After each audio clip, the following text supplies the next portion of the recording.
중학교 3학년 영어 동아 윤정미 1과 문법을 함께 공부하겠습니다. 처음 문법은 whether과 if라는 접속사예요. whether과 if는 뭐뭐인지 또는 뭐뭐 하는지 이런 의미가 됩니다. 얘네들은요, 뒤에 문장과 함께 쓰여요. 이 문장은 대표적인 예로 이런 걸 보세요. I love you. 뜻은 나는 널 좋아한다 라는 문장의 뜻이죠. 근데 이런 문장 앞에 whether나 if를 넣어주면 뜻이 변하겠죠? 그럼 whether I love you 또는 if I love you 이 문장은 나는 널 좋아한다라는 거에다가 뭐뭐인지를 더하면 돼요. 그럼 어떻게 변할까요? 내가 널 좋아하는지 이렇게 뜻이 변합니다. 이게 접속사 whether과 if의 역할인 거예요.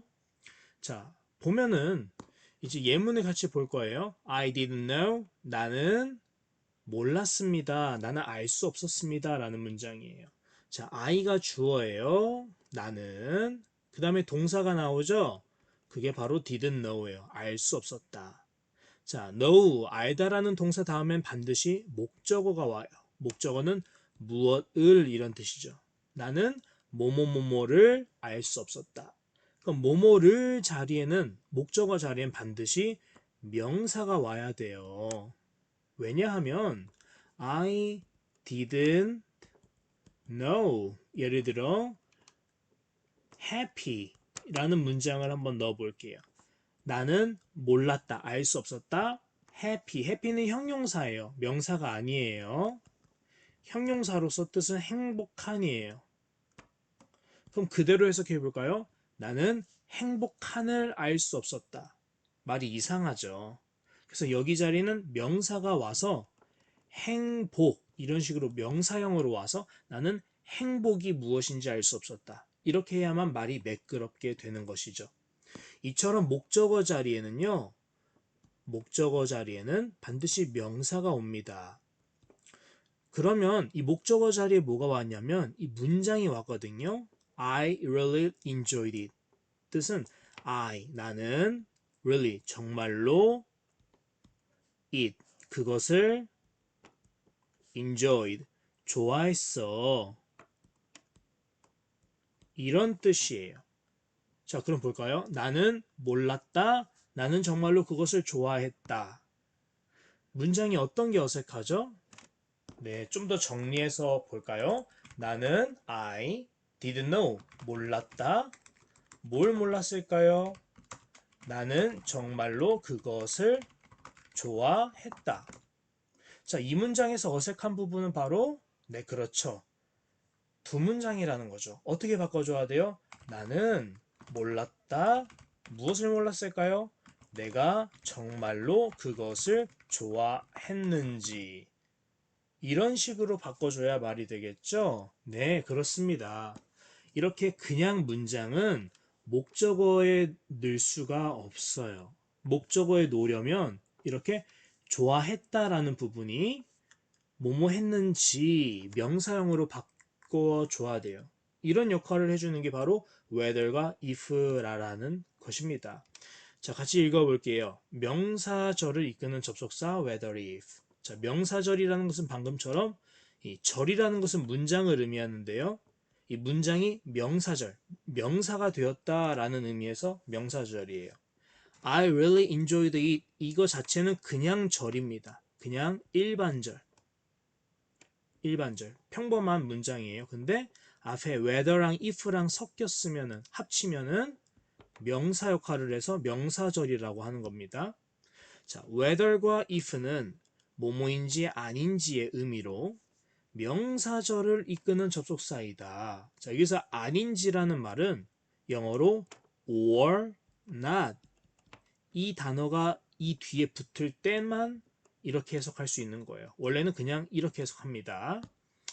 의문사가 없는 의문문. 자, 의문사라는 것은 뭐 who, why, 뭐 where 이렇게 누가 어디서 무엇을 어떻게 왜 이런 단어들을 의문사라 하는데 이런 의문사가 없는 의문문이 문장에서 ask, know, wonder, find out 등과 같은 동사의 목적어로 쓰일 때 주로 사용된다. 무슨 말이냐?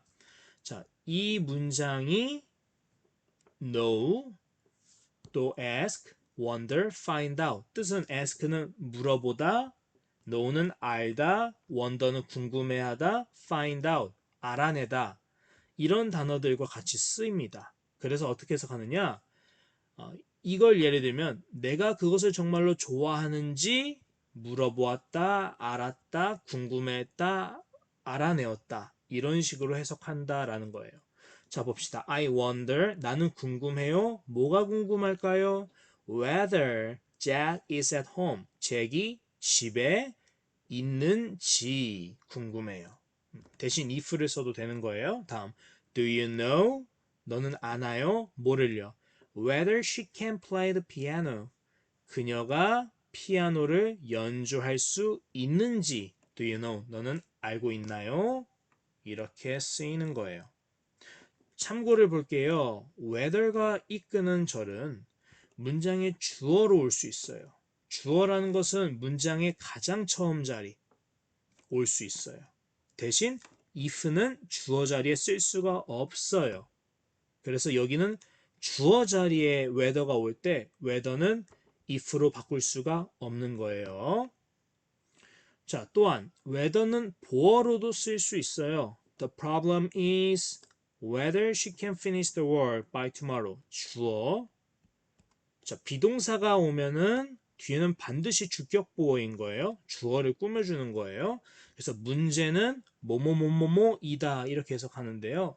이 뭐뭐이다 자리에 보어 자리에는 whether가 올 수 있어요. 그러나 if는 보어 자리에도 올 수가 없어요. 그래서 여기 보어 자리일 때도 if는 대신해서 쓸 수 없는 거예요.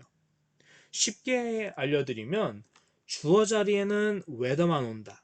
또 비동사 다음에는 if는 안 온다. 이것만 아시면 돼요. 해석만 해볼게요. She will come or not. 그녀가 올지 안 올지는 whether she will come or not. 그녀가 올지 안 올지는 is 뭐뭐이다 not important 중요하지가 않다. 자, 주어가 whether로 시작하는 문장이기 때문에 동사는 3인칭 단수 취급해서 is를 씁니다. 자, 다음 the problem 문제는 is 뭐뭐이다 whether she can finish the work by tomorrow 내일까지 그녀가 그 일을 끝낼 수 있을지이다 이렇게 해석합니다.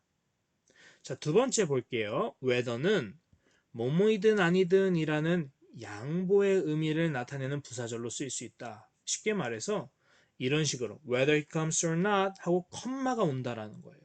뜻은 똑같아요. 걔가 오든지 말든지 난 갈 거야. 다시 걔가 오든지 말든지 난 갈 거야. 이렇게 쓰이는 거예요. 다음으로 whether과 if의 차이점을 좀 더 구체적으로 볼게요. 먼저 whether는요. 무적이에요.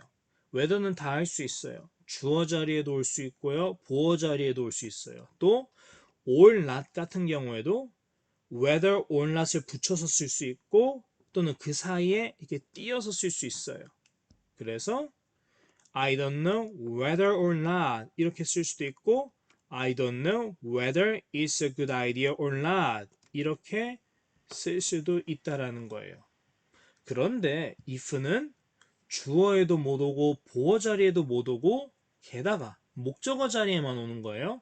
게다가 if or not 띄어서만 쓸 수 있어요. 이렇게 붙여서 쓸 수는 없는 거예요. 그래서 whether or not 대신 if or not 하면 안 되고요.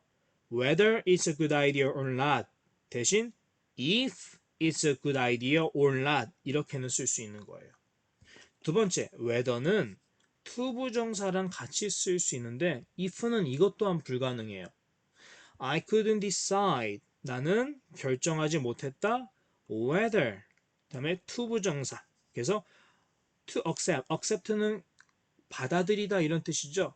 이것을 받아들여야 할지 이렇게 해석합니다.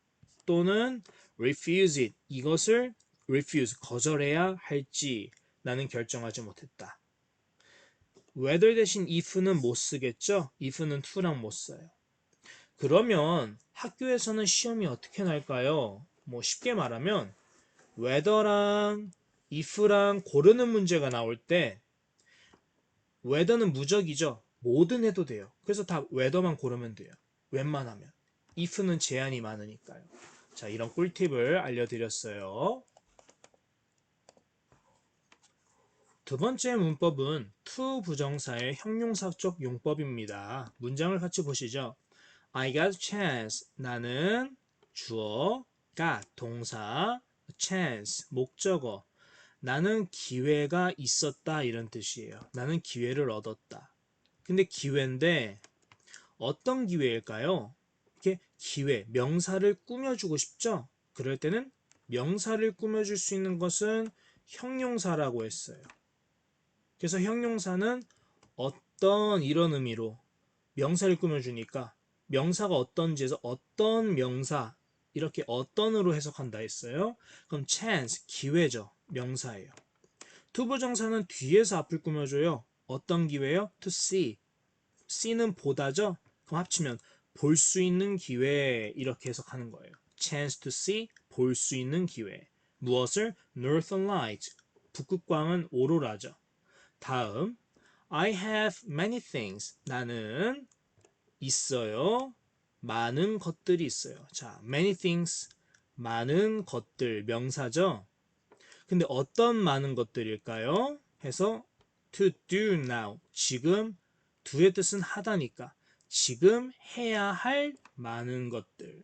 해야 할로 해석합니다. to do가. 자, 이런 식으로 투부정사의 형용사적 용법 예문을 봤는데요. 읽어볼게요. 투부정사가 뭐뭐 할, 뭐뭐 하는 이렇게 볼 수 있는 또 지금 해야 할 의미로 앞에 있는 명사, 앞에 있는 명사를 수식하는 형용사 역할, 어떤의 의미를 할 때 이럴 때 투부정사의 형용사적 용법이라고 합니다. I have some books. 나는 책이 좀 있어. 근데 어떤 책이 있어요? To read. 읽을 책이 몇 권 있어. 그 다음 She needs a dress. 그녀는 드레스가 있어. 드레스가 필요해. 어떤 드레스가 필요해요? To wear. 입을. Tonight. 오늘 밤 입을 드레스가 필요해. 자, 이런 경우도 봅시다. 두 번째. 명사 다음에 투부정사 오는 거는 방금처럼 투부정사 앞에 명사를 꾸며준다고 했어요. 그런데 여기에 더해서 전치사까지 오는 경우에요. 읽어볼게요. 투부정사의 수식을 받는 명사가 예죠? 동사의 목적어가 아니라 전치사의 목적어인 경우 투부정사 다음에 반드시 전치사를 써줘야 한다. 쉽게 말해서 예문을 볼게요. Can you give me? Can you?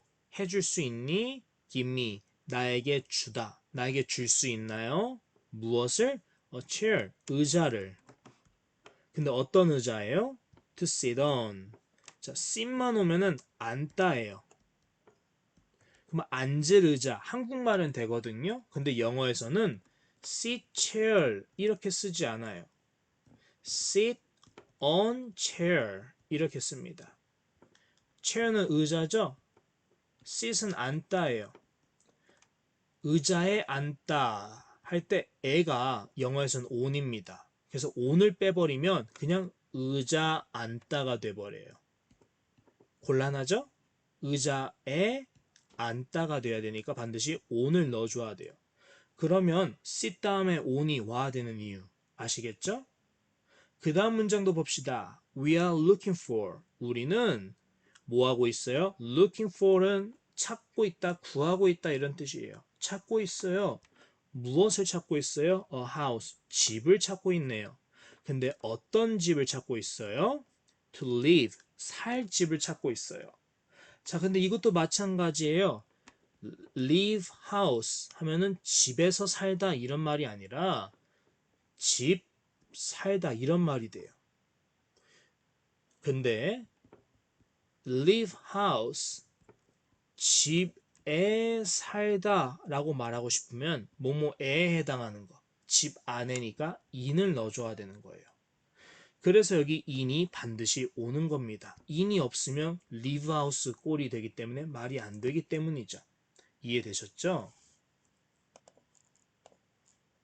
세 번째, thing, body, one으로 끝나는 단어들, 대명사가 있어요. 대표적으로 some, 그리고 any, every 이런 것들과 조합을 이룹니다. something, anything, everything, somebody, anybody, everybody 그리고 someone, anyone, everyone 이런 조합을 말하는 거예요. 이런 대명사 다음에 형용사하고 투부정사 오는 패턴을 배울 겁니다. 보시죠. Ryan은 has something delicious. 자, something 음식을 가리킬 거예요.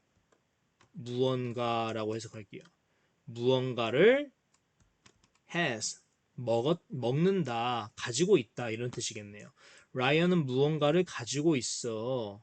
자, 근데 무언가는 어떤 무언가인가요? delicious. 맛있는. 맛있는 무언가를 갖고 있어. 근데 맛있는 무언가인데 하나 더 떠서 to eat. 또 뭐 할 맛있는 음식이에요? to eat. 먹을 맛있는 것을 갖고 있어. 우리말로는 맛있는 먹을 것이라고 되어 있지만 영어로는 맛있는 먹을 것을 가지고 있어. 이렇게 되어 있죠. 다음, is there anything? 거기에 아무거나 있나요? anything이 맞죠? 아무거나 이런 뜻이죠. 근데 어떤 거요? interesting, 재밌는 아무거나 없나요? 그 다음에 한 수 더 떠서 to do, 할 수 있는. 그러면 거기에 할 만한 재미있는 거 아무거나 없나요? 이렇게 말합니다. 여러분이 아셔야 될 것은 이렇게 끝나는 단어들은 형용사를 먼저 쓰고 투부정사를 마지막에 써준다. 이 순서만 아시면 됩니다. 참고를 볼게요. 주어를 서술하는 형용사적 용법의 투부정사, 비투용법이라 하는데 간단합니다. 비동사 투부정사 올 때를 말하는 거예요. 이럴 때는 다양한 의미가 있는데요. 첫 번째, we are to meet at 6 o'clock. 우리는 are, 뭐뭐이다, meet, 만나다죠. at 6 o'clock, 6시에. 즉, 6시에 만날 거야. 여기서 의미는 6시에 만날 예정이야. 이런 예정의 의미가 있는 거예요. 또는 students are to wear the school uniform. 학생들은 school uniform은 교복이죠. 교복을 are to wear, 입을 거야. 근데 여기서는 입어야 한다. 의무로서 해석이 돼요. 선생님, 그럼 비동사 다음에 투부정사 오면 도대체 어떻게 해석해야 돼요? 문맥에 따라 어울리는 걸 쓰시면 돼요. 그래서 따라해 볼까요? 뭐뭐 할 예정이다. 뭐뭐 할 수 있다. 또 뭐뭐 해야 한다. 뭐뭐 하려고 했다. 뭐뭐 할 운명이다. 이렇게 알고 계시면 됩니다.